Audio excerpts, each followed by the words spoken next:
Good morning, guys. Welcome to the broadcast. Hopefully the sound quality today is much better. I'm using my lavalier mic. Hopefully the way I've got it mounted here, let me just do a quick little adjustment. It doesn't pick up as much machine noise and you guys will be able to hear me much better. Let's just jump right into it. Today we are fixing a couple of potholes, and you can see when I set my bucket down here, this is a low area, and see how it digs in that way and that way. We're going to have a pothole there, and you can tell by the real fine grit in the area that this road just is not draining at all. Especially right here, you can see that water was coming down from this road up here.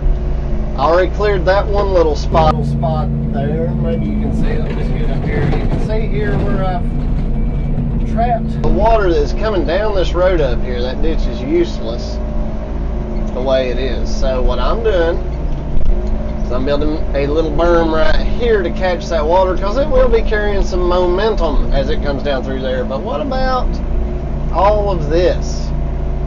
I don't think that's necessarily caused by water coming down the road. I think that is caused more by water falling on the road and then it just settling here. So yeah, we could use a tractor or a skid steer to just push material into that hole, but because the bottom of that hole is so hard, as you can see, as people come through this curve and turn their wheels, it would just kick it right back out. So that's not going to work. Also, we've got this little high spot here, and you can see it's puddling. So there is, to some degree, a little berm here. See how it stops my bucket? The water's wanting to go here, so let's get it on into the ditch line. This is going to be a one-take video today, folks. Mostly because it's going to be hard enough for me to edit this new audio in the first time. So now we don't know, but if there's some wires in here. So what I'm going to do first is I'm going to push that way. Now I see my hump. I'm just going to plop that out, and I'm going to pull slowly, looking for wires. We have no wires. So we're going to use that right there. It'll be like you never even knew I was here. We don't need the water necessarily to go in right there, but we want where it's ending up at to be able to get out of the road. So now we're getting down to a level that if we dig any deeper and there are wires there, we might hook them. Not power. Power is 3 feet deep around here. So what I'm doing is I'm using the radius of the bucket. It's nice and soft. It doesn't really dig, but it will compress that ground down. And now you can see we've got a little path there for the water to get out of the road. And we can go up as high as we want to, but that's really all we need. We just need a nice little path just so water can leach off of this road and allow it to dry up. Now, let's spin up here. Now I'm not worried about just spinning my tracks in this road because we got to tear it up anyway. How deep does the base of the pothole go? Really, I just tell. Now see, I've dropped my track on this left side off the shoulder a little bit. That gives me that grade, that tilt that is going to make water want to shed. So now let's use our fingertips, as it were, to cut in. I'm not pushing down any, but you can see how it's digging in deeper and deeper. So I'm going to just go ahead and pull toward me right there. Now I'm going to use that grade to my advantage. So I'm going to move over about 2 or 3 teeth like I usually do, and I'm going to watch those right 3 teeth to keep my grade. See how it's cutting material? What do you do with that material? Just take it and kick it back into the road.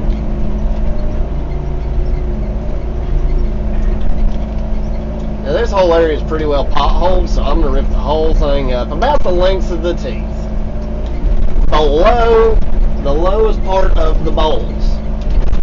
If you just rip, like this is a high spot right here, if you just rip 3 inches there, you're not going to get down to the sub layer where that pothole is actually originating. So let's ease on back here.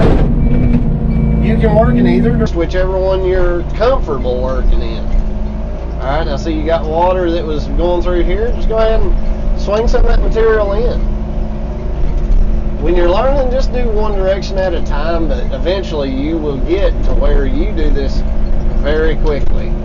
It won't take you long, and you'll make some good money really fast, but it's your skills that people pay for. All the utilities here, actually, I've already checked, are overhead. Just got to, always be prepared.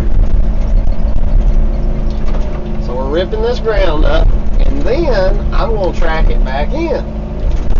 And with the excavator, the way the tracks work, it puts pretty even ground pressure down. Now, like I was saying before, you could use a skid steer and just collect material, but you're robbing material from other areas of the road that are properly graded. That does not make sense. That's not a good way to... Because then you've got to add material over a bigger area. So let's go ahead and track this in and see what kind of good we've done.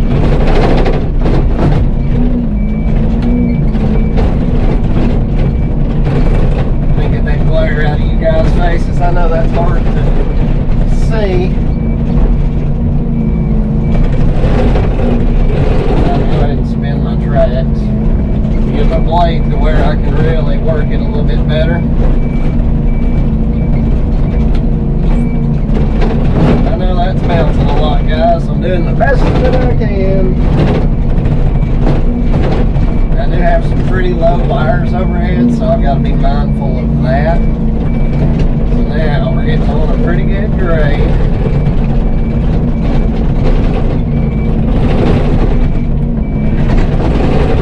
Backload this a little bit.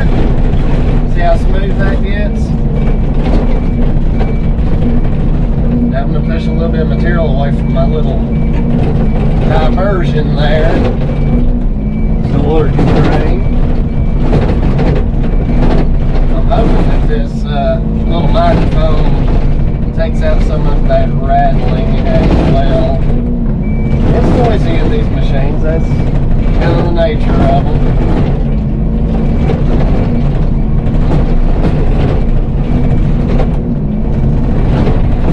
Just tracking back and forth here. Now let's see what we've got.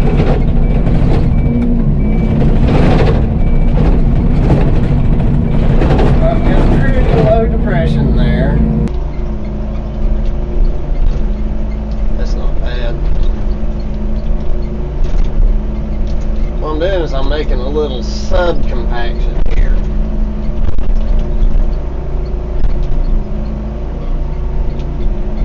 That little channel is what's going to hold the shape to get water out of the road. Now what I can do, without taking the lines down, hopefully. Now I'm going to have to get a little closer than that, Tom. Just a little bit of road bond here.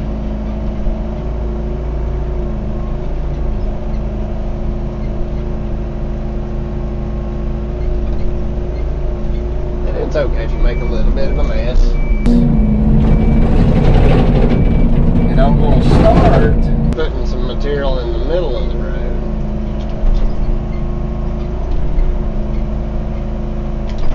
See how that's high in the center now? And I'm doing this on just kind of a scale that you guys can see it.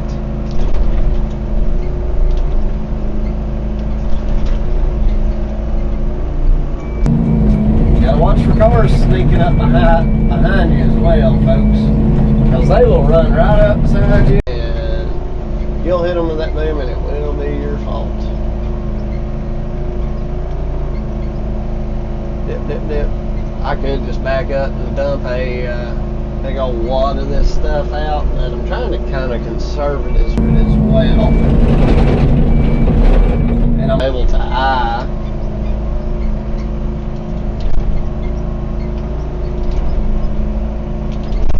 Now let's track that in and see where that goes.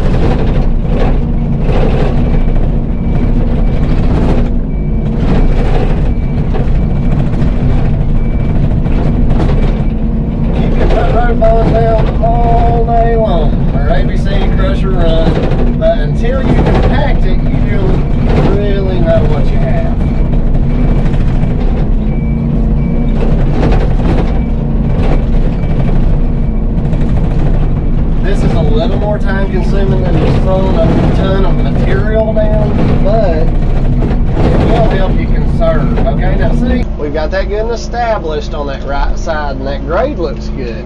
And by having that center a little higher, when we drive our track up on there, it pitches the machine to the left, and that's where we want water to go. So we're just going to put our blade down and skim across it.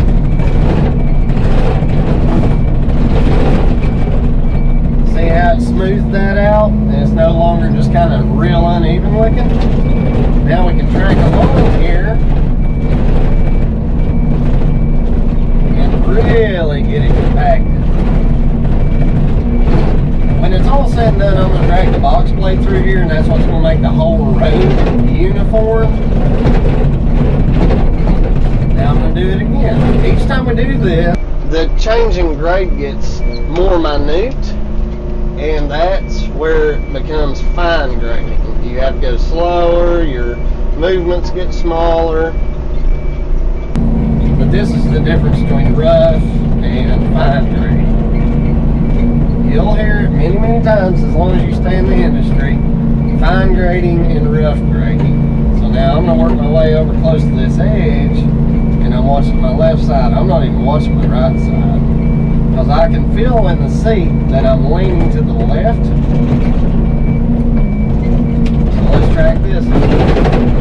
As long as I can feel myself leaning to the left, I know I've got considerable grade. Let's see what we got here. You can see we got nice smooth surfaces here. Right there.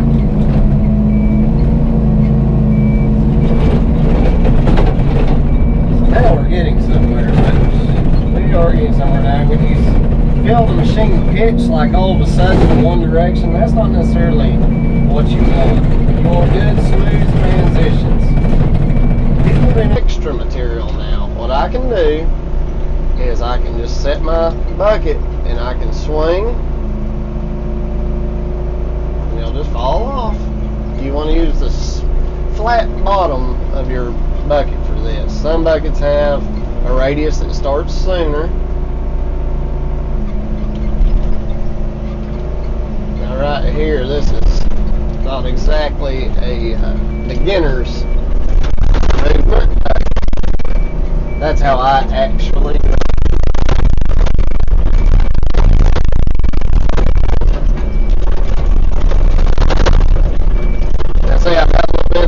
a little bit of a high spot right here, so any water that's coming down through here is going to hit that and go straight into our ditch.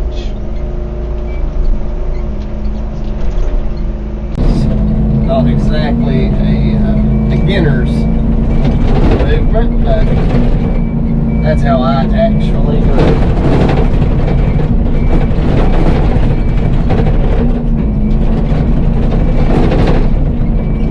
I've got a little bit of a little bit of a high spot right here, so any water that's coming down through here is going to hit that and go straight into our ditch.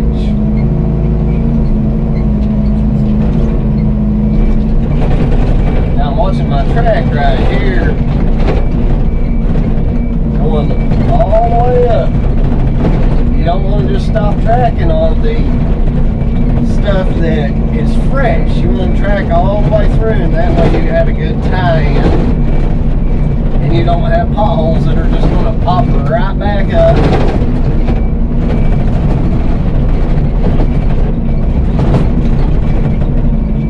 We'll get this tracked in. We want to track also all the way to the edge of the road. That way you don't have that lip on the edge of the road that's going to hold water in. Got a customer coming through here, we need to let them by. Is I'm going tailgate material from here going outward.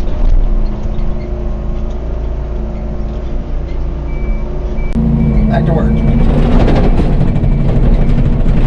Turning out quite well.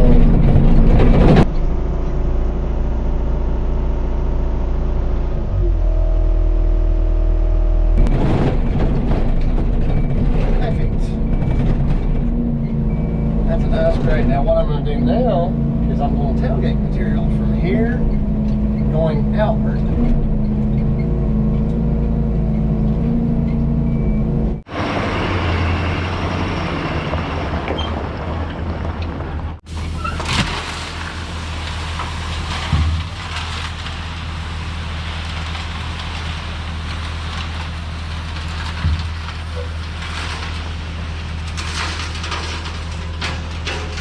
Next step, I'm just going to track it all in and see how it grades out just the way it is.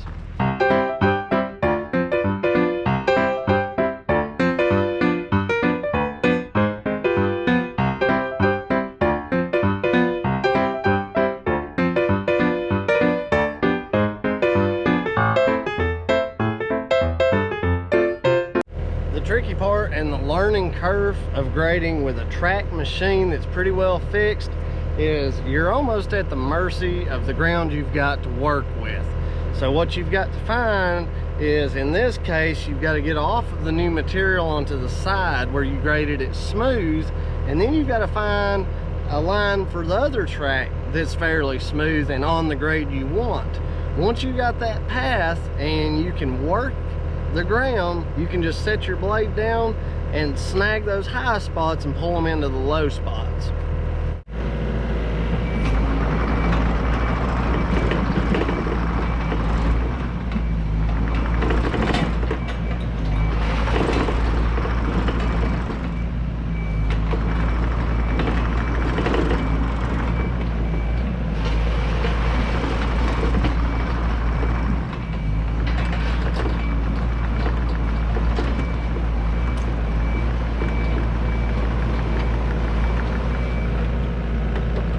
What you just saw me do is I started my starter spot. I pulled up to the new material and I back drug that area, and it created a 7-foot wide flat on grade section for me to pull up onto, and my blade that now I can push landed behind the rough. It was on the finished grade, so now all I've got to do is set my blade down and push the grade in. It's super easy.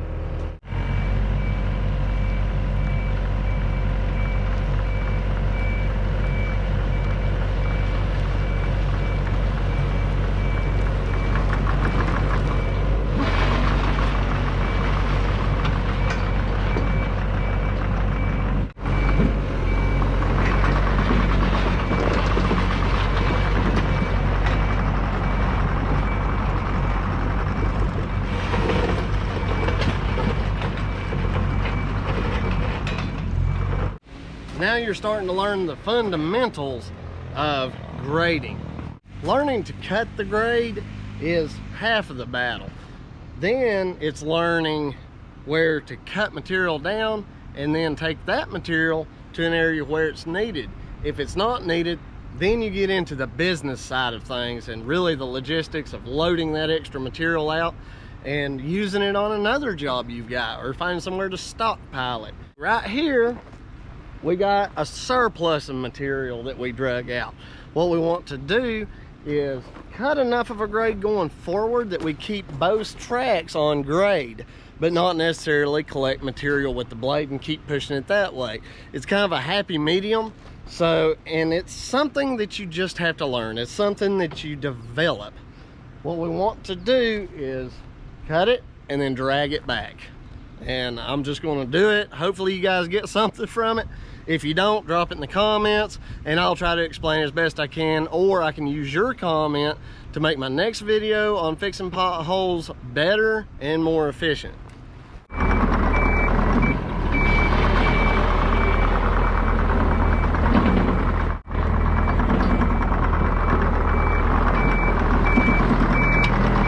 Moving this material is kind of a dance.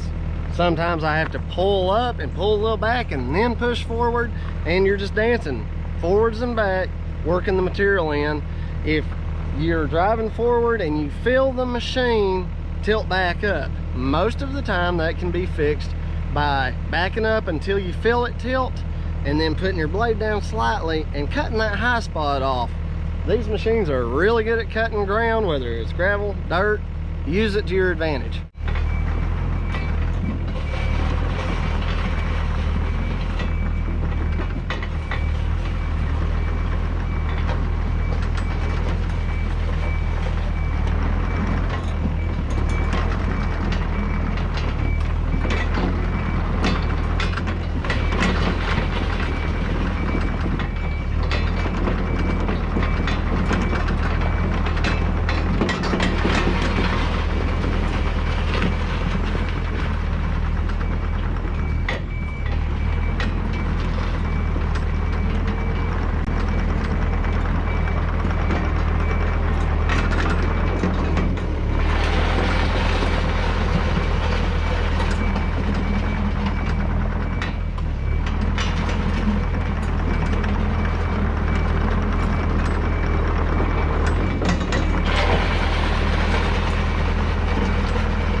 out of our job site, more or less. We've got the grade that we want, everything is cut right, we've got the heights that we want, but we need the road to be consistent. You don't want a bunch of waves. So now that we've got our track paths set up, I'm only going to focus on two things. I'm going to keep my track, my left side track, coasting along the side of the road, and I'm going to focus on keeping my blade on a flat plane. I'm not going to care about if it's gathering material, dropping material. I want to keep it on a flat plane, because at this point everything is so close and so fine that keeping that blade in a flat plane is what's going to give you that flat road surface.